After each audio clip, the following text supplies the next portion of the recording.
Hi friends, മൗനരാഗത്തിന് ഇന്നത്തെ എപ്പിസോഡിലേക്ക് എല്ലാവർക്കും സ്വാഗതം. അപ്പോൾ ബൈജുവും രതീഷും കിരണും കൂടി ഒരു കടയുടെ ഫ്രണ്ടിൽ നിൽക്കുകയാണ് കേട്ടോ. അപ്പോൾ നമ്മുടെ രതീഷ് പോയിട്ട് അവിടുന്ന് ലൈം ജ്യൂസ് വാങ്ങിച്ചുകൊണ്ടിരിക്കുകയാണ്. അപ്പോൾ ബൈജു പറയുക, അളിയ സരയുവിന് കണ്ണടച്ച് വിശ്വസിക്കാൻ പറ്റുമെന്ന് ചോദിക്കുക. അപ്പോൾ കിരൺ പറയാടാ, അവൾ പഴയ സരയു അല്ലടാ. രതീഷ് അവർക്കുള്ള ലൈം ജ്യൂസ് കൊണ്ടുവന്ന് കൊടുക്കുവാണ്. അവർ മൂന്നാളും കൂടി അവിടെ നിന്നിട്ട് ലൈം ജ്യൂസ് കുടിച്ചുകൊണ്ടിരിക്കുകയാണ്. അപ്പോൾ രതീഷ് പറയുകയാണേ, ആ ബഹാസുരൻ്റെ മകളാണ്, എപ്പോഴാണ് നിറം മാറുക എന്ന് പറയാൻ പറ്റില്ല. ബൈജു പറയാം, ബഹാസുരനെ കാണാൻ വേണ്ടിയിട്ട് അവൾ ഇടയ്ക്കിടയ്ക്ക് ജയിലിൽ പോയിട്ട് വരുമ്പോൾ അച്ഛൻ മോളുടെ ചെവിയിൽ എന്തെങ്കിലുമൊക്കെ ഓതി കൊടുക്കും. കിരൺ പറയാ, അവൾക്ക് ഏറ്റവും കൂടുതൽ ദേഷ്യം കല്യാണോടും എന്നോടും മാത്രമായിരുന്നില്ല. അവളെ പ്രസവിച്ച അമ്മയെ കൊല്ലാൻ വരെ അവൾ ഒരുപാട് പ്ലാൻ ചെയ്തിട്ടുണ്ട്. അങ്ങനെയുള്ള അമ്മയ്ക്കൊപ്പം അവളിപ്പോൾ താമസിക്കുന്നത്. പക്ഷേ താരാൻ്റിയോട് ഇപ്പോഴവൾക്ക് വലിയ സ്നേഹമാണെന്ന് പറയാം. രതീഷ് പറയാം, അത് വേറെ ഒന്നും കൊണ്ടല്ല സാറേ, ഇവരുടെയൊക്കെ ഉള്ളിൻ്റെ ഉള്ളിൽ എന്താണെന്ന് ആർക്കും പറയാൻ പറ്റില്ല. സൈലൻ്റായിട്ട് ഇരുന്നിട്ട് സാറിനെയും കല്യാണം നശിപ്പിക്കുമെന്ന് പറയാനും പറ്റില്ല. അവ കിരൺ പറയുക, അങ്ങനെയൊന്നും ചിന്ത എനിക്കില്ല. മനോഹർ ചതിയനാണെന്ന് അറിഞ്ഞതോടെ അവൾ പൂർണ്ണമായി മാറി എന്ന് തന്നെയാണ് വിശ്വസിക്കുന്നത്. അപ്പോൾ സരയു നടന്നു വരുന്നുണ്ട് കേട്ടോ. അപ്പോൾ കിരൺ ഉടനെ തന്നെ ലൈം ജ്യൂസിൻ്റെ ഗ്ലാസ് രതീഷിൻ്റെ കയ്യിലോട്ട് കൊടുത്തിട്ട് പറയാതെ, ഉള്ളിൽ മനസ്സിലുള്ളതൊക്കെ മനസ്സിൽ വെച്ചാൽ മതി, ഒന്നും പുറമെ പ്രകടിപ്പിക്കേണ്ട, അവൾക്ക് വിഷമം തരുന്ന തരത്തിലൊന്നും ആരും സംസാരിക്കില്ലേ എന്ന് പറയുക. അപ്പോൾ രതീഷ് പറയില്ല എന്ന് പറഞ്ഞിട്ട് രതീഷ് 3 പേരുടെയും ഗ്ലാസ് മേടിച്ച് കടയിലേക്ക് കൊടുക്കുവാണ് കേട്ടോ ചെയ്യുന്നത്.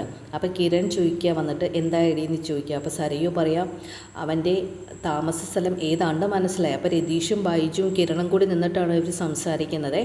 അച്ഛൻ്റെ കൂടെ കിടക്കുന്ന ഒരു തടവ് പുള്ളി ഇടയ്ക്ക് പുറത്തു പോയിരുന്നു. അയാളും ഗംഗപ്രസാദും തമ്മിൽ കോൺടാക്റ്റ് ചെയ്തിട്ടുണ്ട്. ഭീമാപള്ളിക്ക് സമീപമുള്ള ഒരു കോളനിയിലാണ് താമസം എന്നാണ് അവർ തമ്പടിച്ചിരിക്കുന്നതെന്നാണ് അറിയാൻ സാധിച്ചതെന്നാണ് സരയു കിരണിനോട് പറയുന്നത്. കിരൺ പറയാം, ആംബുലൻസിന് നമ്പർ കിട്ടിയ സ്ഥിതിക്ക് നമുക്ക് മൊത്തത്തിലൊന്ന് തിരച്ചിൽ നടത്തിയാലൊന്ന് പറയുകയാണ്. അപ്പോൾ സരയു പറയാം, അങ്ങനെയെങ്കിൽ എന്തെങ്കിലും ഫലം ഉണ്ടാകുമെന്ന കാര്യം ഉറപ്പാണെന്ന് പറയാം. രതീഷ് പറയാം, അപ്പം ഭീമാപ്പള്ളിയുടെ അടുത്ത് ഒരു കോളനിയിലാണല്ലേ എന്നല്ലേ മാത്രമേ അറിഞ്ഞിട്ടുള്ളല്ലോ, പക്ഷേ അവിടെ പോയി എങ്ങനെ തപ്പാനാ സാറേ എന്ന് ചോദിക്കുമ്പോൾ കിരൺ പറയാണ്, ശ്രമിച്ചാൽ മാത്രമേ നടക്കത്തുള്ളൂ, അരിച്ചു പേർക്കണം ആ കോളനി മൊത്തം. എന്നു മാത്രമല്ല, എനിക്ക് പരിചയമുള്ള 1-2 കടകളുണ്ട്, അവിടേക്ക് CCTV ക്യാമറ ഉണ്ടാവുമല്ലോ, നമുക്ക് ഉറപ്പായിട്ട് അതും കൂടി ചെക്ക് ചെയ്യാമെന്ന് പറയുവാണേ. ആ കടകളൊക്കെ റോഡ് സൈഡിൽ തന്നെ ഉള്ളതാണെന്ന് പറയണേ. ഇനി ഗംഗാപ്രസാദ് ആംബുലൻസിൽ അതുവഴി പോയിട്ടുണ്ടെങ്കിൽ എന്തായാലും ക്യാമറയിൽ അറിയാൻ സാധിക്കുമല്ലോ. അപ്പോൾ ബൈജു പറയും, എന്നാൽ നമുക്ക് അങ്ങോട്ട് വെച്ച് പിടിച്ചാലോ. കിരൺ പറയുവാണ്, സരയു ഇതൊരു ദൗത്യമാണ്, അതിനൊപ്പം നീയും ചേർന്നതിൽ എനിക്ക് ഒത്തിരി സന്തോഷമുണ്ടെന്ന് പറയുവാണ്. സരയു പറയുവാണ്, കിരണേ, നിൻ്റെയും കല്യാണിയുടെയും എന്ത് കാര്യത്തിനും ഞാനും ഉണ്ടാവും, നിങ്ങളുടെ സുഖത്തിലും ദുഃഖത്തിലും ഞാനും കൂടെ ഉണ്ടാവുമെന്ന് പറയുവാണ്. അപ്പോൾ ബൈജു ഉടനെ പറയണേ, എടി സരയു, നിൻ്റെ പഴയ സ്വഭാവം എടുക്കരുത്, നീ ഓന്തിനെപ്പോലെ നിറം മാറരുതെന്ന് പറയുവാണ്. കിരണാണ് ദേഷ്യവും വരുന്നുണ്ട്. കിരൺ പറയുവാണ്, ബൈജു നീ എന്താ ഈ പറയുന്നത്. സരയു പറയുവാണ്, പറയട്ടെ കിരണേ, ബൈജുവും രതീഷും എന്നെ എന്ത് പറഞ്ഞാലും അതൊന്നും അധികമാവില്ല, അത്രത്തോളം സ്വഭാവ ദൂഷ്യമുള്ളൊരു പെണ്ണായിരുന്നു ഞാൻ. അപ്പോൾ കിരൺ പറയുവാണ്, അതല്ല, ഒരാൾ പശ്ചാത്തപിച്ച് എല്ലാം മറന്ന് നല്ലൊരു മനുഷ്യനാവുമ്പോൾ എല്ലാവരും കൂടെ നിൽക്കുകയാണ് വേണ്ടത്, അല്ലാതെ ഗംഗപ്രസാദിനെ പോലെയും ഇവളുടെ അച്ഛനെ പോലെയും വിക്രത്തിനെ പോലെയൊന്നും ആവാൻ പാടില്ല, അങ്ങനെയുള്ളവരെയാണ് നമ്മൾ തള്ളിക്കളയേണ്ടതെന്ന് പറയുമ്പോൾ സരയു പറയാ, കിരണൻ നീ ഒരു പേര് വിട്ടു, എൻ്റെ ജീവിതം നശിപ്പിച്ച മനോഹറിൻ്റെ. സരയു കിരണിനോട് ചോദിക്കുകയാണ്, നീ അത് മനഃപൂർവ്വം വിട്ട് കളഞ്ഞതാണോ. കിരൺ പറയാ, അല്ല, എന്നാൽ നമുക്ക് പോയാലോ, എല്ലാവരും കയറുമെന്ന് പറഞ്ഞിട്ട് വണ്ടിയുടെ അടുത്തോട്ട് പോവുകയാണ് കിരൺ. അവർ 4 പേരും കാറിൽ കയറിയിട്ട് അങ്ങ് പോവുകയാണ്. പിന്നെ കാണിക്കുന്ന നമ്മുടെ കാദംബരിയാണ്. പെട്ടെന്ന് കാദംബരിയുടെ ഫോൺ ബെല്ലടിക്കുകയാണ്. ഫോൺ എടുത്തിട്ട് കാദംബരി ആ മോളെ കല്യാണി എന്ന് പറയുമ്പോൾ, ചേച്ചി അച്ഛൻ ഭക്ഷണം വല്ലതും കഴിച്ചോ എന്ന് ചോദിക്കുമ്പോൾ കാദംബരി പറയുക, ഇല്ല മോളെ, നിനക്ക് എങ്ങനെ ഉണ്ടെന്നൊക്കെ കല്യാണിയോട് ചോദിക്കുവാണ് കാദംബരി. കല്യാണോട് പറയുവാണ്, നീ കൂടി പോയതോടെ അച്ഛൻ വലിയ വിഷമത്തിലാണ്, അതേ അച്ഛൻ വരുന്നുണ്ട്, ഞാൻ ഫോൺ കൊടുക്കാമെന്നും പറഞ്ഞിട്ട് കാദംബരി കല്യാണിയുടെ ഫോണ് നേരെ പ്രകാശിന് കൊടുക്കുവാണേ. കല്യാണി ചോദിക്കും, അച്ഛൻ എന്താ ഭക്ഷണം കഴിക്കാത്തതെന്ന് ചോദിക്കുമ്പോൾ, ഒന്നും കഴിക്കാൻ തോന്നുന്നില്ല, മോള് കഴിച്ചു എന്ന് ചോദിക്കുമ്പോൾ, അമ്മ നിർബന്ധിച്ചിട്ട് ഞാൻ ഭക്ഷണം കഴിച്ചു, അച്ഛൻ ഇങ്ങനെ ഭക്ഷണം കഴിക്കാതിരുന്നാൽ ശരിയാവില്ല എന്ന് കല്യാണി പറയുമ്പോൾ പ്രകാശൻ പറയാം, ഞാൻ ഇനി കഴിക്കാതിരുന്നിരുന്ന് കരളങ്ങാനും പടി മുടക്കിയിട്ട് പൊക്കത്തിലേക്ക് പോയി എനിക്ക് അവളെ കാണാമല്ലോ എന്ന് പറയുമ്പോൾ വളരെ വിഷമത്തോടുകൂടി കല്യാണി പറയും, അച്ഛൻ എന്തൊക്കെയാ ഈ പറയുന്നേ. അപ്പോൾ കല്യാണി പറയുക, എന്നാൽ ശരി അച്ഛൻ, ഞാൻ അങ്ങോട്ട് വരാമെന്ന് പറയുമ്പോൾ, വേണ്ട മക്കളെ, നീ അവിടെ കുറച്ച് ദിവസം നിൽക്കുക, അത് കഴിഞ്ഞിട്ട് ഇങ്ങ് വന്നാൽ മതി എന്നൊക്കെ പ്രകാശൻ പറയുവാണ്. അത് പറഞ്ഞാൽ പറ്റത്തില്ല, ഞാൻ എത്തിക്കോളാമെന്നും പറഞ്ഞിട്ട് കല്യാണി ഫോൺ വയ്ക്കുക. അല്ല, മക്കൾ വരണ്ട, മക്കളെ എന്ന് പറഞ്ഞപ്പോൾ കല്യാണി ഫോൺ വെച്ച് കളഞ്ഞു കേട്ടോ. അപ്പോൾ രൂപം മുകളിൽ നിന്ന് ഇറങ്ങി വരിക. അപ്പോൾ കല്യാണി പറയും, അമ്മേ എനിക്ക് പോകണം അമ്മേ. അപ്പോൾ രൂപ പറയും, മോളെ നീ കുറച്ച് ദിവസം ഇവിടെ നിൽക്കാൻ വേണ്ടിയിട്ടല്ലേ ഇങ്ങോട്ട് കൊണ്ടുവന്നേ. അപ്പോൾ പറയും, അമ്മ എനിക്ക് പോകണം, അച്ഛൻ അവിടെ ഒന്നും കഴിക്കുന്നില്ല എന്ന് പറയുമ്പോൾ രൂപ ചോദിക്കുക, അല്ലെ മോളും ഒന്നും കഴിക്കുന്നില്ലല്ലോ, ഇവിടെ എനിക്ക് വല്ലാത്ത വീർപ്പ് മുട്ടൽ പോലെയാണ് അമ്മ, എനിക്ക് അങ്ങോട്ട് പോയേ പറ്റൂന്ന് കല്യാണി പറയുവാണ്. അപ്പോൾ രൂപ പറയും, മോൾക്ക് പോകണമെന്നുണ്ടെങ്കിൽ പൊയ്ക്കോളൂ, കിരണിൻ്റെ അച്ഛൻ പറഞ്ഞത് മോളെ കുറച്ച് ദിവസം ഇവിടെ നിൽക്കട്ടെ, അത് കഴിഞ്ഞ് വിട്ടാൽ മതി എന്നാണ്. അപ്പോൾ കല്യാണി പറയും, അമ്മ ഞാൻ പോയിട്ട് കുറച്ച് ദിവസം കഴിയുമ്പോൾ കിരണേട്ടനെ കൂട്ടി ഇങ്ങ് വരാട്ടോ എന്ന് പറയുവാണ്. ഈ സമയത്ത് ഞാനവിടെ അത്യാവശ്യമാണ് അമ്മേ, അതുകൊണ്ട് ഞാൻ എന്തായാലും പോവുകയാണ്. പിന്നെ അച്ഛന് ഒത്തിരി അസുഖങ്ങളൊക്കെ ഉള്ളതല്ലേ, അപ്പോൾ കാദംബരി ചേച്ചി പറഞ്ഞാലൊന്നും അച്ഛൻ അനുസരിക്കത്തില്ല, ഞാനുണ്ടെങ്കിൽ കുറച്ച് ഭക്ഷണമൊക്കെ എന്തെങ്കിലും കഴിക്കും. പിന്നെ അമ്മയെ കുത്തുന്നതിന് മുമ്പ് ആ ദുഷ്ടൻ അച്ഛനെ കുത്തിയതല്ലേ, അപ്പോൾ അതിൻ്റേതായ എന്തോ ഉണ്ടല്ലോ, അതുകൊണ്ട് ഞാൻ എന്തായാലും പോവാമെന്ന് പറയുവാണ്. പിന്നീട് കാണിക്കുന്നത് 4 പേരും കൂടി കാറിൽ പോകുന്ന കേട്ടോ, നമ്മുടെ ബൈജു, രതീഷ്, കിരൺ, സരയുവാണേ. അപ്പോൾ അവർ 2 സൈഡ് നോക്കിയാൽ പോകണേ. പെട്ടെന്ന് നമ്മുടെ രതീഷ് പറയും, സാറേ വണ്ടി നിർത്തിക്കേ. അപ്പോൾ കിരൺ വണ്ടി നിർത്തുക, സാറേ റിവേഴ്സ് പോരട്ടെ എന്ന് പറയാം.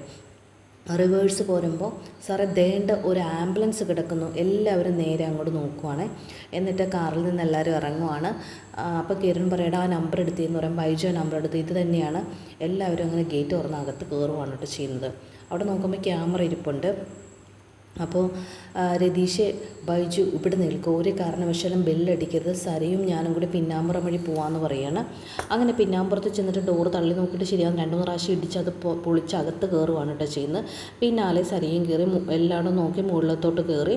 മുകളിലത്തെ മുറിയിൽ ചെല്ലുമ്പോൾ അവിടെ ഒരു റൂമിൽ ടാപ്പ് തുറന്നിട്ടിരിക്കുന്ന സൗണ്ട് കേൾക്കുന്നുണ്ട് കേട്ടോ. അപ്പോൾ നേരെ അവനൊരു കുപ്പി എടുത്തിട്ട് ഡോറ് പൊളിച്ചകത്ത് കയറാൻ പോകുമ്പോൾ തട്ടി നോക്കുമ്പോൾ അതിനകത്ത് ആരുമില്ല കേട്ടോ. അപ്പോൾ കിരൺ പറയാം അവനിവിടെ ഇല്ല എന്ന് പറയാം. അപ്പോൾ ബൈജു നേരെ രതീഷും ഫ്രണ്ടിൽ ഇങ്ങനെ എല്ലാവരും നോക്കി ഇങ്ങനെ നിൽക്കുവാണ് കേട്ടോ. അപ്പോൾ ഇവർ ഫ്രണ്ടിൽ ഡോറ് തുറന്ന് അവർ ഞെട്ടുവാണ്, ആരാ വന്നതെന്ന് നിർത്തി. അപ്പോൾ നേരെ ഇറങ്ങുവാണ്. എന്നിട്ട് പറയും ഇവിടെ അവനില്ല എന്ന് പറയുകയാണേ. അപ്പോൾ ബൈജു പറയാണ്, കൂട് വിട്ട് കൂടുമാറാൻ മിടുക്കനാണ്, കാർത്തേച്ചിയും ലക്ഷ്മിയമ്മയൊക്കെ പറഞ്ഞിട്ടുണ്ട്, വെള്ളത്തിലൊക്കെ മണിക്കൂറുകളോളം മുങ്ങി കിടക്കാൻ പറ്റിയ അപാര കഴിവുള്ളവനാണെന്നൊക്കെ പറയാം. അപ്പോൾ രതീഷ് പറയാം, റെയിൽവേ പാളത്തിൻ്റെ ഉള്ളിലൊക്കെ ഇരിക്കും, അവിടെയൊക്കെ നമുക്കൊന്ന് ശ്രദ്ധിക്കണം, കാരണം എന്താണെന്ന് വെച്ചാൽ എന്തെങ്കിലും അപകടം വന്നാൽ അവന് വെള്ളത്തിലേക്ക് ചാടാൻ സാധിക്കുമല്ലോ. കിരൺ പറയുകയാണ്, എങ്ങനെയെങ്കിലും അവനെ കണ്ടുപിടിച്ചേ പറ്റൂ.